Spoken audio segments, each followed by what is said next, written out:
What's going on? This is your man John Fortune, your host of the Frustrated Fan Sports Show, and today it's a late one, y'all, a very late one. The DC Defenders fall to the Birmingham Stallions 20-18 in a game that was super close. Super close.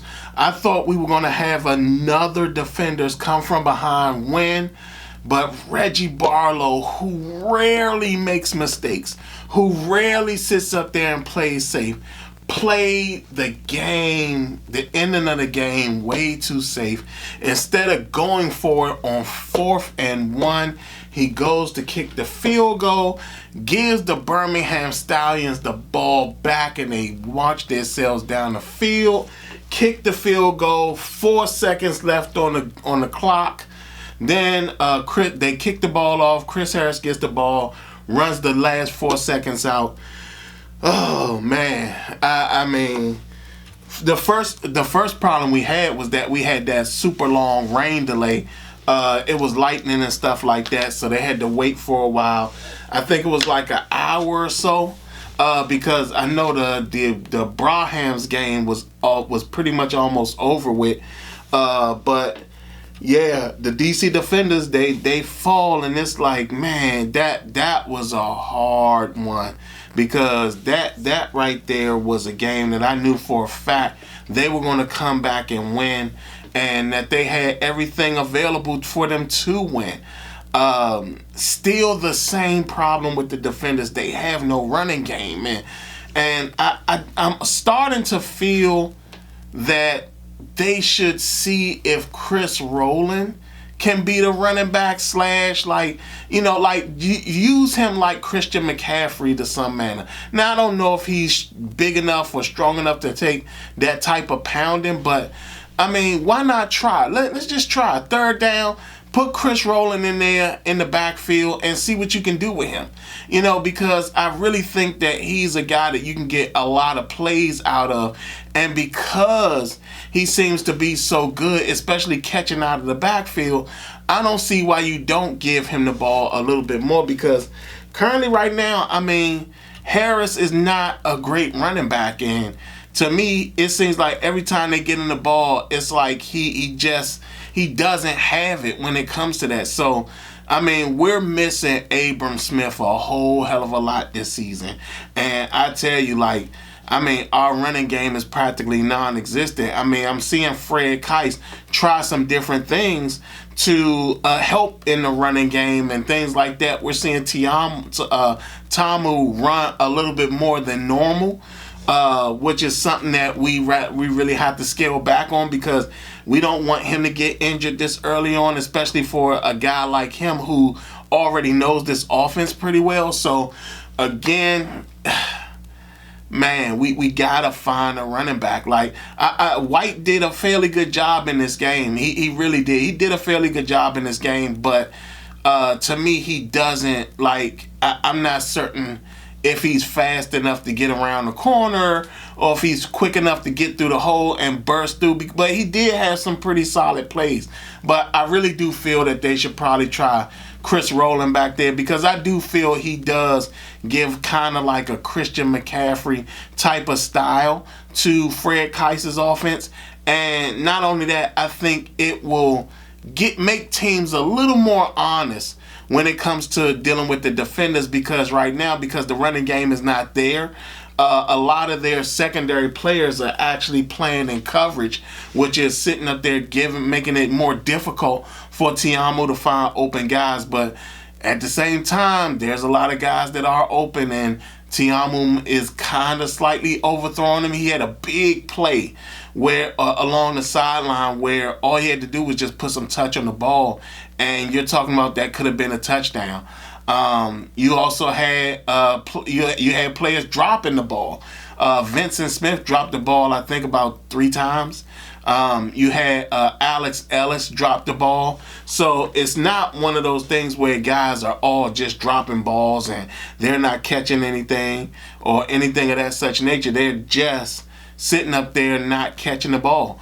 You also had Kelvin Harmon have a big game to get this game. That's another thing too.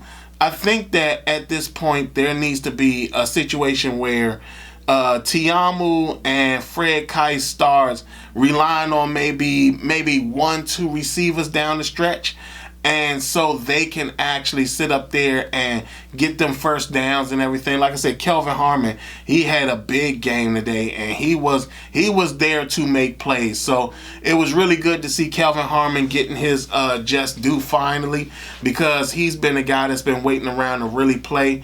And again, he looked pretty good. So he might be working into their number one receiver position. Ty Scott didn't make a big impact like he did last week, or the week before. So there definitely has to be more improvement along the line. Anthony Hines III, I really like his gameplay. He's a guy that I think is really special. Francis Bernard does what Francis Bernard normally does. He gets in there, he stops plays, he does a good job.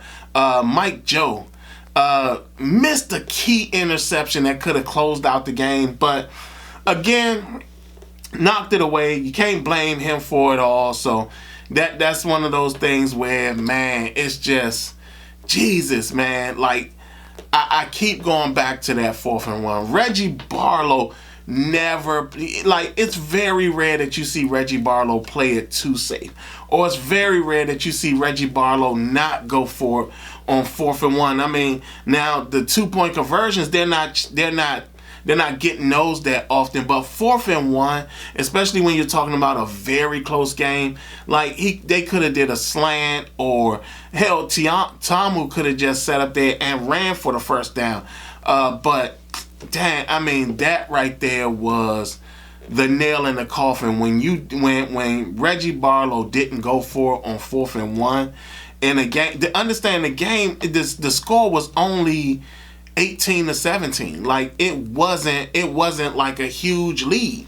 So you knew that all they had to do was come down, get a field goal, and that was it. And yet and still, it's like Reggie Barlow didn't sit up there and think about the factor of that. Not only that you left a lot of time on the clock for that to happen. So again, man, it's oh man, I mean, to see them go down like that, it was pretty demoralizing. Like I said, the defense, they did all they could. They stepped up. They played well. And like I said, the one thing about the UFL, man, I mean, the games are never over. They're just never over. And it's so aggravating to see that in a league where you know the games aren't over, there sometimes you have to sit up there and seal the game. You have to seal the game all the way down. And again, not going for it on 4th and 1 was a bad decision by Reggie Barlow. So, oh, man. Again, like I said, it was a great game, though. It really was a good game. All the games this week was a good game. We got one game on Sunday. I think it's one game on Sunday. But again, man, defenders fall to the Birmingham Stallions 20-18 in a game they almost came from behind and won, and just did not make the right call on one play. Like, one play in the UFL changes everything. One play, it can separate a win versus a loss. One moment that you don't seal the game can make the game a loss for you, and this is an example of that. Like, there is no playing it safe in the UFL. There is no playing conservatively in the UFL. Everything is action-packed. Everything is one of those plays that can change the entire game. One play can change everything. And again, like I said, Reggie Barlow didn't think about it. He really couldn't have thought about it, especially on 4th and 1. So hats off to the Birmingham Stallions, still undefeated. The crazy thing about that is that the USFL, I think, has more wins against the XFL, the former XFL team. So that's crazy. The former USFL teams have more wins against the XFL teams. So we're going to have to see how the season keeps going. Next week is our showdown against our rivals, the St. Louis Battlehawks. I think it's at Audi Field. So again, that's a big game because for those who didn't watch last year, the St. Louis Battlehawks have been our nemesis. They are a very formidable team, and A.J. McCarron is not playing again. This year, he's leading the league again in passing yards, in touchdowns. I think he's leading in passing touchdowns as well.